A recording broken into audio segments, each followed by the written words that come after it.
it's a technique to try and break him. He's a very, very resilient person, and he's one of the hardest people possible to break.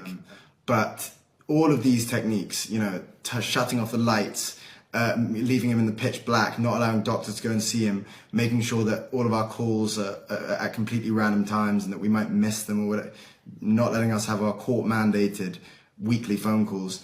All of this is tactics to try and break him. Many of his supporters and his party members and family members who are in prison currently in similar conditions to him. So, and he's very, very principled, and he wouldn't, on their behalf, I think that definitely would have played a part. He wouldn't want to kind of, he'd want to be aligned with them. I just don't see him taking a deal like that.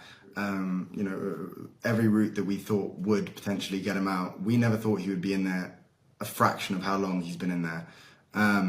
And it's only getting worse. And so, we've somewhat run out of those options, and now we've decided, okay, the only route is to, of taking action is to come and speak publicly. So we're very grateful to Richard Grenell for all the support he's shown, and I've seen his tweets.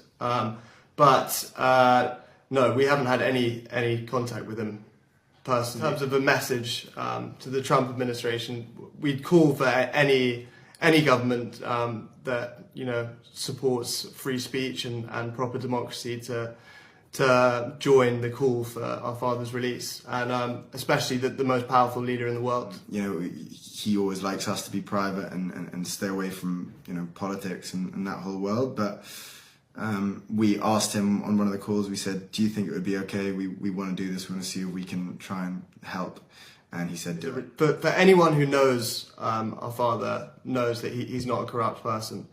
If he was a corrupt person, he wouldn't have struggled for 20 years, started his own party, struggled for 20 years to even be taken seriously in politics. He could have just joined one of the established parties, as they've offered him many times, and amassed wealth that way. But he's not a. I think even the establishment know that he's not a corrupt person. I'll tell you that he's keeping. He will stay strong until he's released, and when he is, hopefully he can make a change.